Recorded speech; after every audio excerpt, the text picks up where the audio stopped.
Hey guys, I'm Andrew Davidson and welcome back to another As Per My Ability video. According to a survey that I just made up for the purposes of this video, the most pleasurable word to shout in the English language is objection, objection, objection. Your Honor, I object.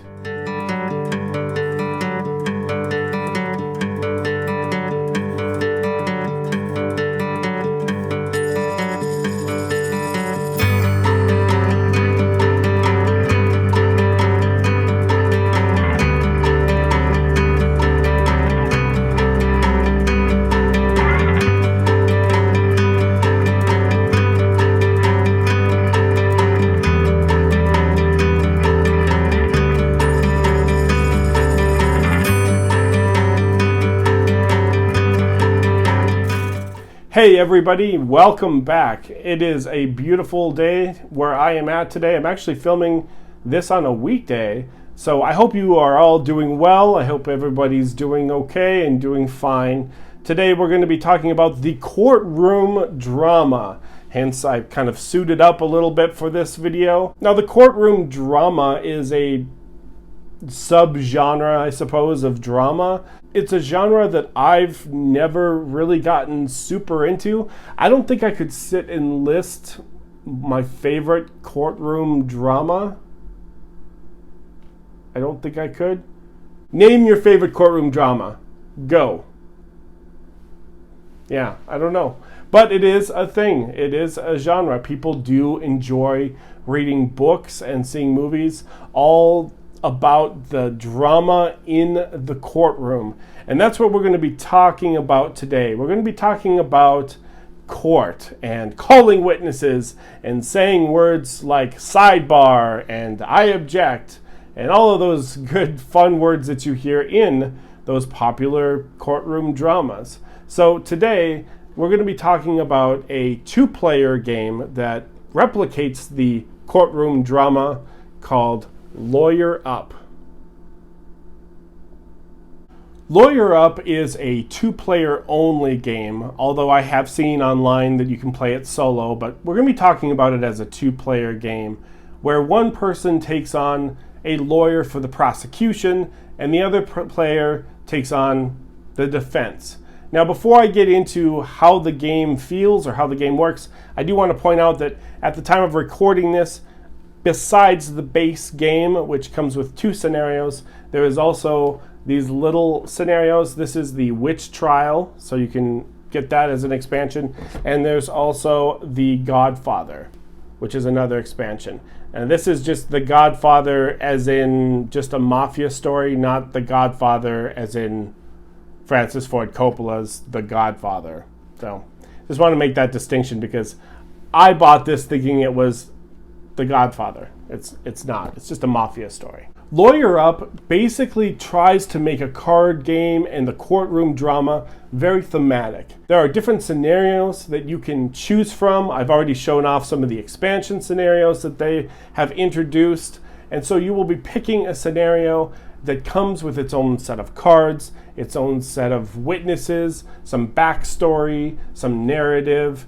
But at the end of the day, it's a two-player push and pull game. You will be calling witnesses, you'll be playing cards to set up your defense, to question the witness, you'll be getting some influence points, you'll be saying things like sidebar and objection and all those great things, trying to sway 9 jurors, or at least the majority of the jurors, to your side in order to win the game. Now, there are other end game conditions, but it's all scenario dependent, and I'm going to be talking about just the base idea of how to play. So why don't I show you just the overall feel of Lawyer Up, then we'll come back and I'll give my final thoughts, then we can get on to living our lives.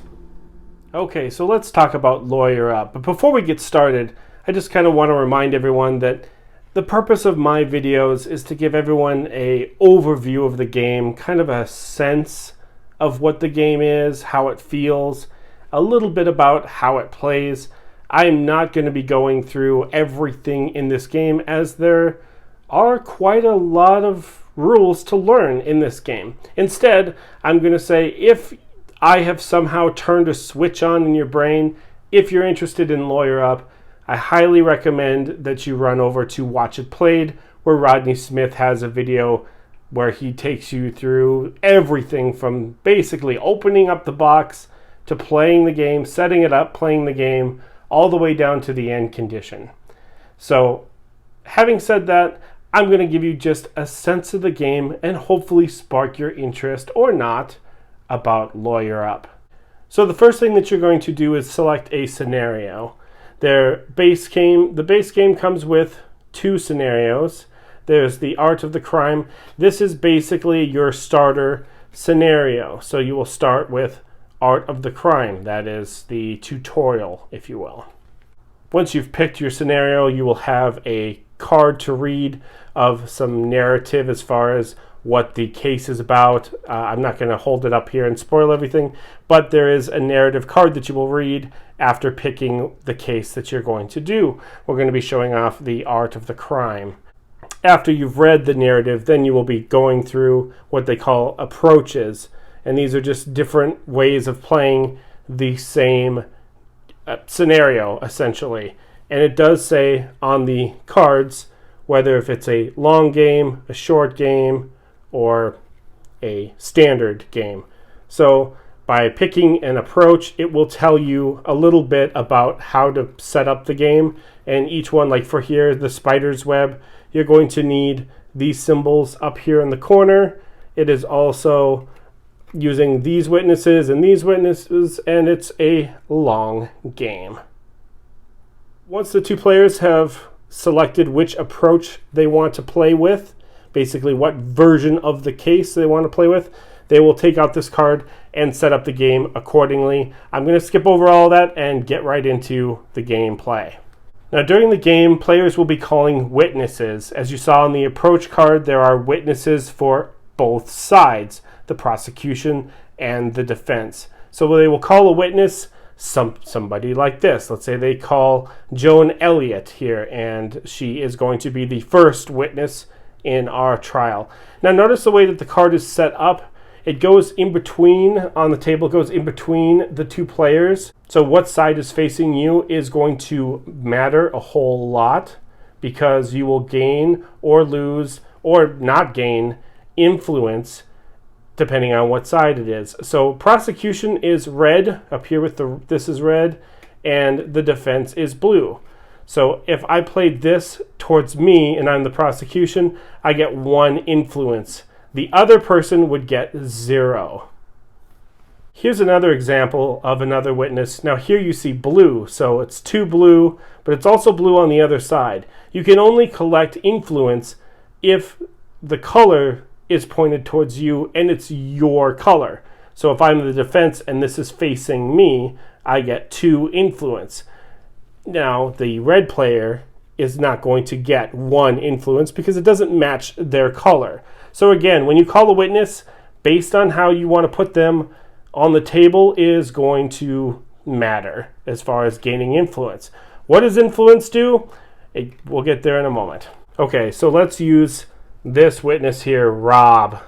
So let's put him on the table. So Rob's on the table in between our 2 players, and they're going to be kind of battling over this witness, playing cards. Now, in order to play a card, let's say that I'm seated on this side. When you play a card, you play it like this on your side, and you have to have a symbol that matches up. So notice here this law symbol matches. Therefore, this is a legal play. You don't have to have all the symbols that match.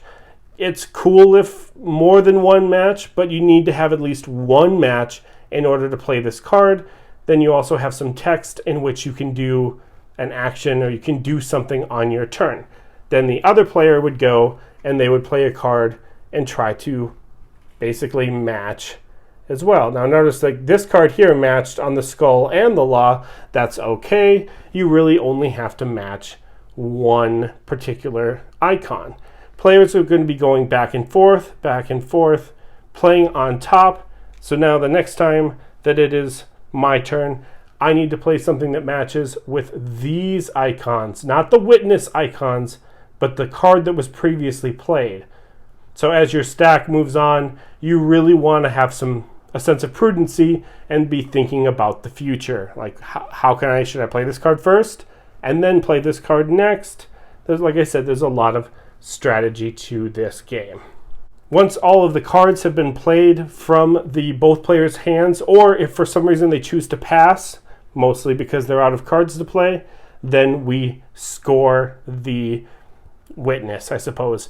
We will take a combination of the influence that they have gained. Let's say this player had 15 influence, this player had 19 influence. So the player over here wins this witness. And what they do is they will collect the witness, and they will just put them off to the side, just to show that they have a witness that they have won over. And then they also have the difference of the influence. So 15 and 19, the difference is 4. So this person would have 4 influence to play with to be able to sway the jurors. Now let's talk about jurors, because that's really where you're going to win this game. Now there are 12 jurors in this game. I've just pulled one card. These are really tiny, tiny cards. There are 12 of these in this game. Each one represents a juror, and there's, as you can see, a red side and a blue side. Now the token is going to be going on one of these sides, and when you get to spend your sway or your influence, the defense player had 4, you can always use that to move the marker that many spots. This particular juror needs 6 influence in order to move the token 1 spot, either to the right or to the left. There are other jurors going from 1 to 6. So this guy or girl or it, they, them, is harder to convince because you need more sway to move the token on their card. However, the 1 juror is easier, so you'll be fighting over the 1s and 2s and 3s a lot more than the 6s. At the end of the game, when all of the witnesses have been called, and that's essentially the trial, you will look at who won the majority of the jurors. Out of the 12, it's basically best out of 12 wins. There are judges in this game, and they have 2 sides. One is, of course, the prosecution, and one is the defense side. And so whenever the judge is on this side, it means the judge is kind of favoring the prosecution, which doesn't sound like a big deal. And when I first learned this game, I was like, who cares about that? But there are cards that relate to if you have the judge's favor, then you can do a lot of cool stuff. So don't forget about getting the judge's favor, or you can flip it. There are cards that allow you to flip the judge. And now the judge is in my favor because I'm the defense. Actually, I want to reiterate, it's a big part of the game because, like I said, it really interacts with what cards you play based on whether if you have the support of the judge or if the judge is just not really wanting to hear much from your side. Now that sounds incredibly wrong because there should be no implicit bias in the law room, but as far as a game mechanic, this is great. This is awesome. At the end of the game, you will have a winner or loser, and the game is triggered usually when all the witnesses have been called, or there are some other things depending on the scenario. You will go through the closing statements. If the jurors are tied, the players with the most claimed witnesses wins the game in this particular approach, smuggling operations.